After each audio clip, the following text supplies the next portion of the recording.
Alors je reviens encore une fois au dictionnaire amoureux du ciel et des étoiles de Trinh Chan Chan, paru chez Plomb Fayard, à propos de la thermodynamique. Pourquoi est-ce que ça m'inspire de parler de la thermodynamique? Je lis le passage suivant.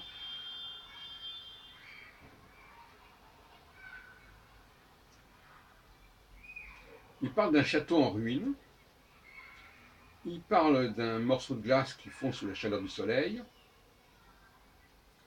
et il dit, dans ces deux situations, l'état initial est plus organisé que l'état final.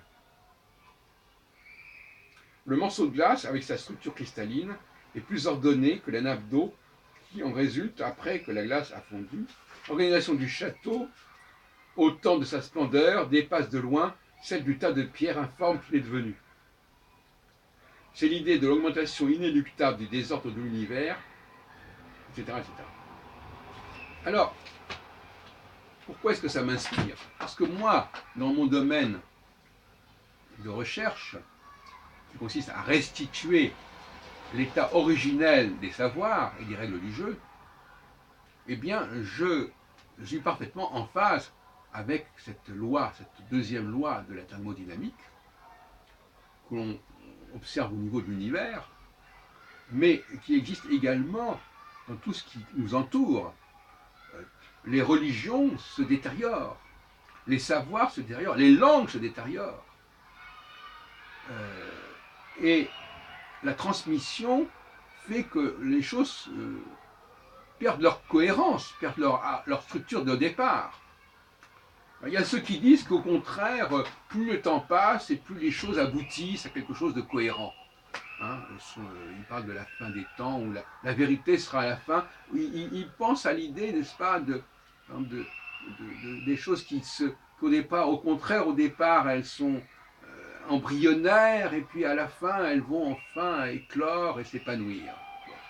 Ça, c'est une théorie qui est complètement opposée à la loi de la thermodynamique. Alors, effectivement, il y a certainement un moment où les choses doivent prendre forme, hein, mais alors c'est intéressant parce que, bon, alors, il y a un temps où, en effet, on part du commencement, un commencement infinitésimal, infime, pour prendre forme, mais après, une fois que ça a pris forme, ça va ensuite se dégrader. Hein. Donc c'est une sorte de courbe de Gödel, etc., c'est-à-dire de Gauss.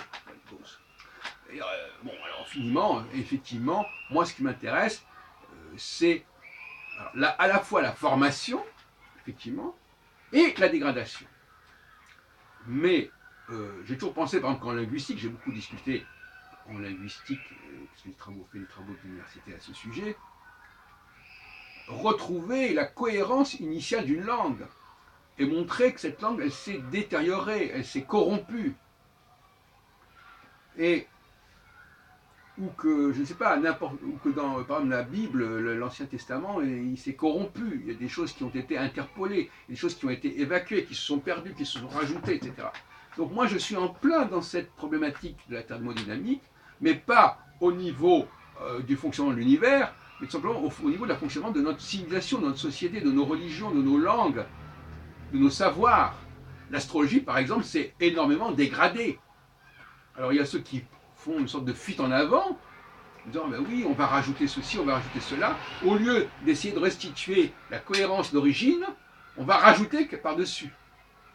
Bon, voilà ce que je voulais vous dire. En fin de compte, cette loi de la thermodynamique, elle est complètement applicable dans le domaine de la textologie, de l'étude des transmissions et des traditions.